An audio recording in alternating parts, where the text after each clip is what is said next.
আপনারা জানেন সার্ক কি অবস্থা আছে এখন। একদম শুরুর একটুখানি বলি, আসলে সার্ক SARC'রও আগে কিন্তু ছিল SAF, সাফ দিয়ে শুরু।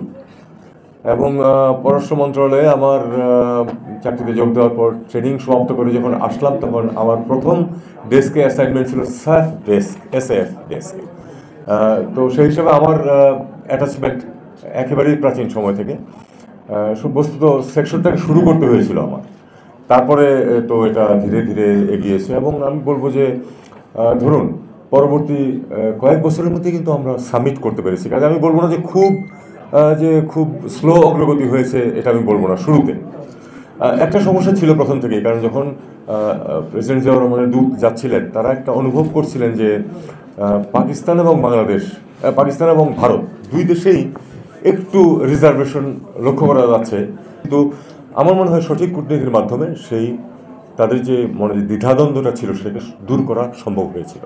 যে কারণে দেখুন, যদিও জিয়া রহমান সাহেবের যে অধ্যবসায় হয়নি, কিন্তু তার পরপর খুব তাড়াতাড়ি কিন্তু আমাদের প্রথম সামিট হয়ে গেল একেবারে, এবং একটা স্ট্রাকচার দাঁড়িয়ে গেল, একটা চার্টার হয়ে গেল। সাফল্যটা ভালোই ছিল। এবং এর কারণে কিন্তু আপনার প্রত্যাশাও সৃষ্টি হয়েছিল অনেক, যে আমরা যেহেতু এত তাড়াতাড়ি এতটুকুতে আসতে পেরেছি, নিশ্চয় আরও অনেক অগ্রগতি হবে। একটা জিনিস আমাদেরকে মনে রাখতে হবে, দক্ষিণ এশিয়া ছিল বস্তুত একমাত্র অঞ্চল পৃথিবীতে যাদের কোনো ধরনের কোনো আঞ্চলিক সহযোগিতা ছিল না। এবং এটা আমরা স্বীকার করাই ভালো যে আসলে পাকিস্তান ভারত যে রাইভালরি আছে, যেটা রাজনৈতিক এবং নিরাপত্তা জড়িত, এটার কারণে আসলে এদিকে কেউ এগোতে মানে এনকারেজড হয় নাই, যে না এটা পারা যাবে না। কিন্তু শেষ পর্যন্ত কিন্তু বাংলাদেশের পক্ষ থেকে জিয়া রহমান সাহেব এটা চিন্তা করেছেন যে সম্ভব এত কিছুর পরেও। প্রতি বছর সামিট হওয়ার কথা ছিল, প্রতি বছর হয়নি। আপনারা জানেন, স্ট্যাটিস্টিক্স অলরেডি আসছে আপনাদের কাছে।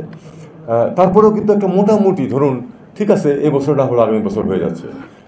আমরা সমস্যায় পড়ছি গত 10 বছর যাবৎ, যে কোনো সামিট হচ্ছে না। কেন, সেই আলোচনা আমি যেতে প্রয়োজন মনে করি না, আপনারা সবাই জানেন সেটা থেকে আমরা বঞ্চিত হচ্ছি। আমি মনে করি যে 10 বছরে আমাদের এই অঞ্চলের জন্য বড় ক্ষতি হয়েছে ওটাই, যে আমাদের রাষ্ট্র বা সরকার প্রধানদের মধ্যে দেখা সাক্ষাৎ একেবারেই হচ্ছে না। সব কিছুর পরেও দেখা সাক্ষাৎ হলে, আমাদের আগের যারা বলেছেন আমার আগে, তারাও এটা বলেছেন যে সব কিছুর পরেও দেখা সাক্ষাৎ হলে এক ধরনের একটা বন্ধুত্বের বাতাবরণ সৃষ্টি হয়। এই জিনিসটা থেকে আমরা বঞ্চিত হয়েছি। আমাদেরকে আশাবাদী হতে হবে, আমাদেরকে চিন্তা করতে হবে যে আমরা সামনে আসলেই সার্ককে রিজুমিনেট আবার করা যায় কিনা। ঠিক আছে, খুব বেশি সাফল্য আমরা হয়তো আশা করবো না, কারণ আমরা সামিট লেভেলে যত তাড়াতাড়ি যেতে পেরেছিলাম, এরপরে অগ্রগতি তত বেশি হয়নি, এটা আমরা জানি। আমি এখানে একটাই কথা শুধু উল্লেখ করবো, যে আবার পূর্ববর্তী বক্তারা তাদের মতামত দিয়েছেন, অবশ্যই সেগুলি প্রণিধানযোগ্য, কিন্তু আমি খুব একটা পজিটিভ ভাইব পেয়েছি কিন্তু আব্দুল আল মিটু সাহেবের বক্তব্যে। উনি ওই কন্ট্রোভার্সিতে যান নাই। উনি বলেছেন যে ব্যবসায়িক স্বার্থ, অর্থনৈতিক স্বার্থের কারণেই তো আমরা একসাথে হতে চাই। আমরা চাই যে আমাদের সবারই, বিশেষ করে একটা সবচেয়ে দরিদ্র অঞ্চল পৃথিবীর, অন্যতম দরিদ্র, সবচেয়ে বলবো না, আমি আফ্রিকাতে ছিলাম, দারিদ্র কি আমি সেটা সেখানে আমি সেটা দেখে এসেছি। আমি প্রচুর ভ্রমণ করেছি আফ্রিকাতে, প্রচণ্ড চরম দারিদ্র আছে সেখানে এখনও। কিন্তু কতগুলি জিনিস খেয়াল করুন, আন্তর্জাতিক কোনো নির্বাচন যখন হয়, তখন আফ্রিকাকে বাদ দিয়ে কাউকে নির্বাচিত করা খুব কঠিন হয়ে যায়।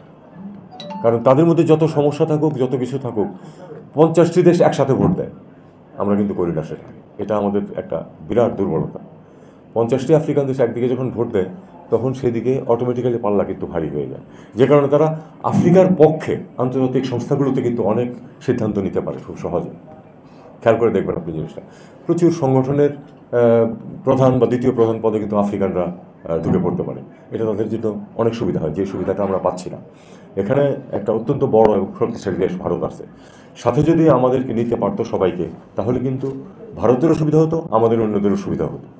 কিন্তু সেটা দুঃখজনকভাবে হচ্ছে না। ব্যবসা বাণিজ্যের ব্যাপারে আমরা জানি যে ঠিক আছে, ভারতের অর্থনীতি অনেক বড়, কিন্তু এই যে এখন গত 2-3 মাস যাবৎ যে ব্যবসায় মন্দা যাচ্ছে দ্বিপাক্ষিক, সেটা কি শুধু বাংলাদেশকে এফেক্ট করছে? শুধু বাংলাদেশকে এফেক্ট করছে না, এত বড় অর্থনীতির দেশ ভারত, তাকেও কিন্তু এফেক্ট করছে। পরিমাণটা হয়তো প্রপোর্শনেটলি হয়তো অত বেশি না, কিন্তু এফেক্ট কিন্তু করছে।